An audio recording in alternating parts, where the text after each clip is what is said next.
Laut. Sejarah laut dimulai sejak terbentuknya bumi sekitar 4,5 miliar tahun silam. Jagat raya ini terbentuk dari kabut partikulat. Partikulat ini itu terjadi dari ledakan kosmos yang disebut sebagai Big Bang. Para ahli astrofisika memperkirakan ledakan kosmos itu berlangsung 15 miliar tahun silam.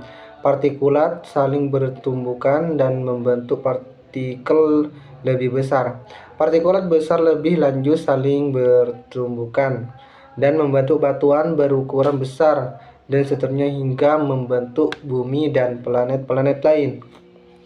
Tumbukan antar partikulat atau batuan itu menghasilkan panas. Jadi pada saat bumi terbentuk mungkin masih dalam bentuk lelehan batuan semacam lahar panas. Oleh karena itu batuan-batuan dalam lelehan mempunyai densitas berbeda, maka pengendapan batuan dalam planet bumi terjadi menurut densitasnya. Densitas adalah berat massa dalam volume yang terbentuk kilogram per liter. Ambil contoh kita bentuk batuan masif dalam ukuran volume 1 liter dan dalam ukuran volume 1 liter. Masing-masing ditimbang beratnya, maka batuan masif adalah sebesar 2,5 kg dan air adalah seberat 1 kg.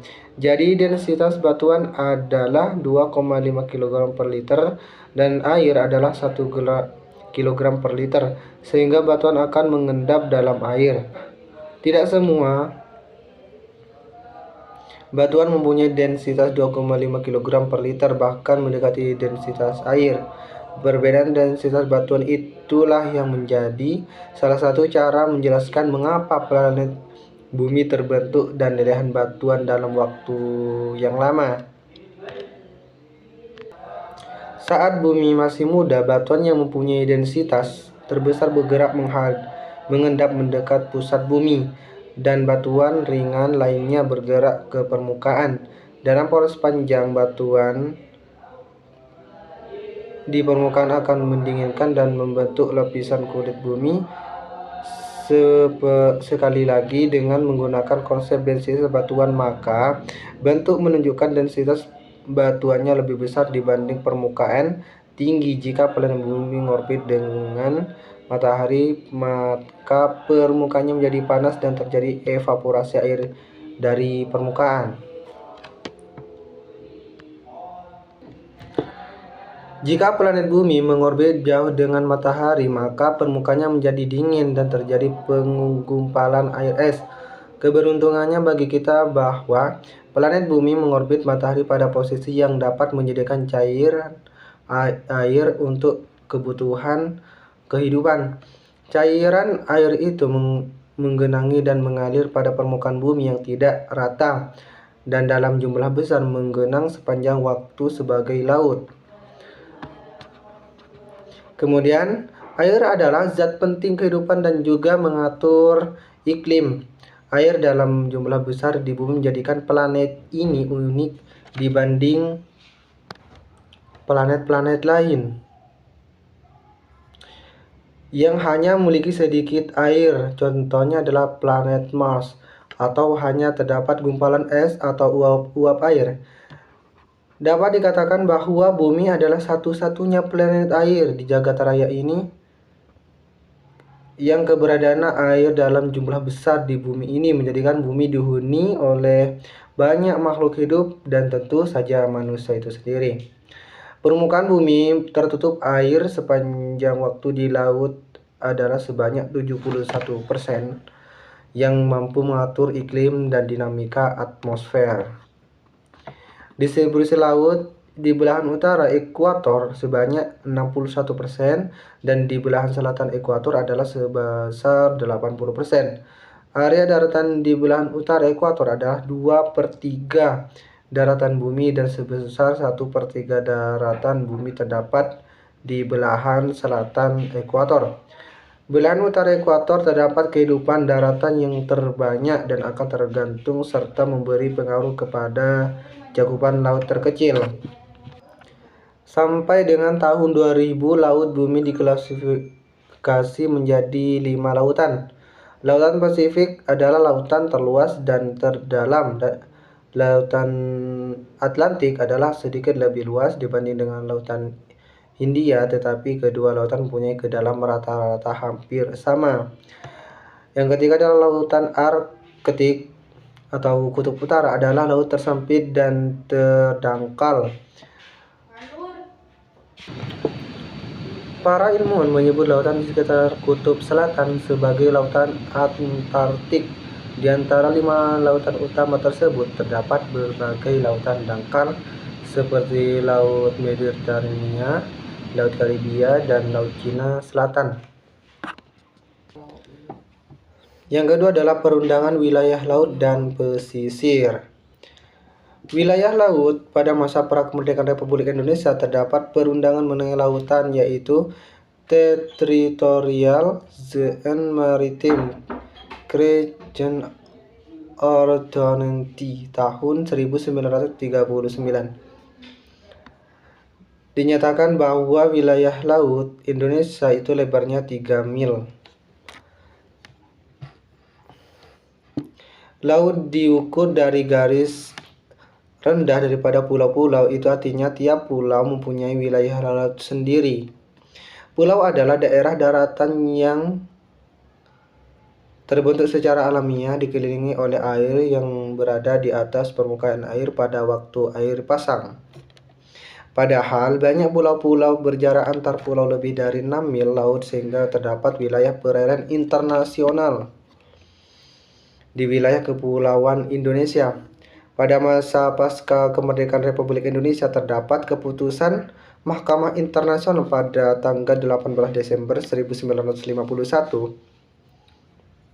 Intinya adalah pengakuan terhadap Indonesia sebagai negara kepulauan dan penentuan wilayah laut berdasarkan garis yang menghubungkan titik-titik ujung terluar daripada kepulauan Indonesia. Kepulauan adalah pulau-pulau tersebut dan lain-lain wujud alamiah yang hubungannya satu sama lain demikian eratnya sehingga pulau-pulau, perairan, dan wujud alamiah lainnya itu merupakan satu kesatuan geografis, ekonomi, pertahanan, keamanan, dan politik yang hakiki atau yang secara historis dianggap sebagai demikian. Dengan demikian wilayah laut di antara pulau-pulau tidak tergantung jarak antar pulau. Dalam kepulauan Indonesia adalah wilayah perairan Indonesia. Di samping itu juga dinyatakan deklarasi Pemerintah Republik Indonesia pada tanggal 13 Desember 1957 bahwa penentuan batas wilayah yang batas wilayah yang lebarnya 12 mil laut yang diukur dari garis yang menghubungkan titik-titik terluar pada pulau-pulau akan ditetapkan dengan undang-undang.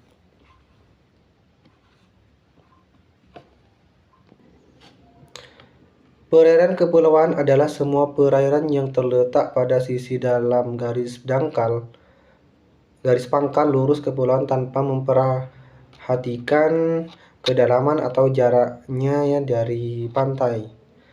Perairan pedalaman adalah semua perairan yang terletak pada sisi darat dan garis air rendah dari pantai-pantai termasuk ke dalamnya semua bagian dari perairan yang terletak pada sisi darat dari suatu garis penutup mulai mulut sungai.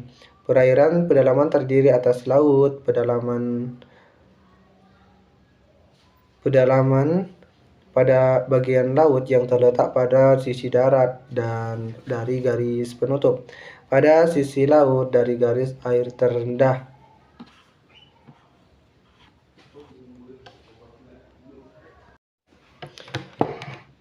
Selanjutnya adalah wilayah pesisir. Batasan wilayah pesisir masih sulit ditetapkan secara umum. Para ilmuwan dari praktisi pembangunan di berbagai negara tidak memiliki pengertian yang seragam mengenai batas-batas fisik wilayah pesisir, sebagai jauh ke arah darat dan beberapa jauh ke arah laut. Amerika dan Kanada mendefinisikan sejauh 3 mil laut dari garis pantai dengan berbagai variasi jarak ke arah daratan yang dikaitkan dengan fungsi ekosistem. Eropa mendefinisikan wilayah pesisir sejauh 12 mil laut dari garis pantai dan 10 km ke arah daratan. Bahkan batasan wilayah pesisir tersebut masih fleksibel dengan mempertimbangkan struktur dan fungsi lingkungan serta kebutuhan pengelolaan. Australia mendefinisikan wilayah pesisir adalah sejauh 200 mil laut dari garis surut terendah dan variasi jarak ke arah daratan sesuai dengan struktur lingkungan dan aktivitas kehidupan manusia. Selanjutnya adalah pencemaran laut dan pesisir dan peraturan hukumnya. Laut mengandung kekayaan hayati dan sumber protein penting bagi kehidupan manusia. Pemula rantai makanan laut terdiri dari tumbuhan kecil di permukaan laut. Fitoplankton itu merupakan makanan bagi binatang kecil. Binatang kecil dimakan ikan dan pada gilirannya ikan menjadi santapan manusia. Kekayaan laut tidak hanya untuk dikonsumsi langsung tetapi juga telah banyak penyelidikan dan penelitian untuk memanfaatkan bagi dunia pengobatan, industri pariwisata, dan lain-lain aktivitas manusia. Daerah pantai dan sekitar muara sungai kehidupan laut biasanya sangat subur. Sayangnya justru daerah itu yang sangat menderita akibat pencemaran. Berdasarkan analisis terhadap binatang laut, beberapa di antara zat kimia pestisida terutama DDT ternyata sudah tersebar secara global di seluruh dunia. Pestisida itu bersifat persisten atau sulit dihilangkan dan membandel masuk ke laut melalui perairan, daratan, dan udara. Globalisasi pencemaran laut oleh pestisida dari aktivitas pertanian, belum lagi oleh zat-zat lain dari berbagai aktivitas, menunjukkan bahwa sumber pencemaran dari aktivitas daratan adalah sangat penting untuk ditangani khusus dan bersifat komprehensif. Pencemaran laut adalah maksudnya atau dimasukkannya makhluk hidup, zat, energi, dan atau komponen lain ke dalam lingkungan laut oleh kegiatan manusia sehingga kualitasnya turun sampai ke tingkat tertentu yang menyebabkan lingkungan laut tidak sesuai lagi dengan baku mutu dan fungsinya. Baku mutu air adalah ukuran batas atau kadar makhluk hidup, zat, energi, dan komponen yang ada atau harus ada dan atau unsur pencemaran yang ditenggang keberadaannya di dalam air laut. Perusakan laut adalah tindakan yang menimbulkan kerusakan laut. Kerusakan laut adalah perubahan langsung dan tidak langsung terhadap sifat fisik atau hayatinya yang melampaui kriteria baku ubahan. Baku kerusakan laut. Kriteria baku kerusakan laut adalah ukuran batas perubahan sifat fisik dan hayati lingkungan laut yang dapat ditenggang. Kriteria baku kerusakan laut ditetapkan berdasarkan pada kondisi fisik ekosistem laut, yaitu antara lain terumbu karang, mangrove, dan padang lamun. Terumbu karang adalah koloni hewan dan tumbuhan laut berukuran kecil yang disebut polip. Hidupnya menempel pada substrat seperti batu atau dasar yang keras, berkelompok membentuk koloni yang menyekresikan kalsium karbonat menjadi terumbu. Mangrove adalah komunitas vegetasi pantai tropis yang didominasi oleh beberapa jenis pohon mangrove yang mampu tumbuh dan berkembang pada daerah pasang surut, pantai berlumpur, atau berpasir, sehingga pohon-pohon api-api dan bakau. Lamun adalah sejenis tumbuhan laut berbunga yang tumbuh di dasar laut, berpasir, atau bersubstrat halus yang tidak begitu dalam dan sinar matahari masih ada menembus ke dasar sehingga memungkinkan tumbuhan tersebut berfotosintesis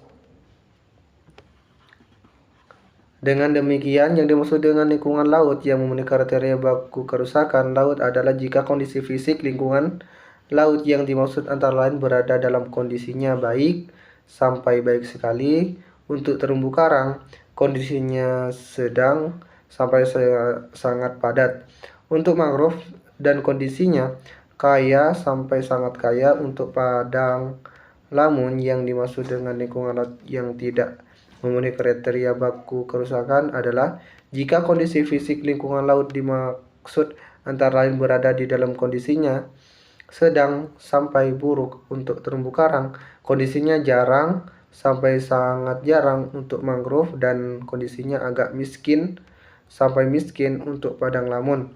Peraturan perundang-undangan pada tahun 1999 memberi peluang untuk menetapkan kriteria kuantitatif kerusakan laut bagi kriteria kualitatif tersebut.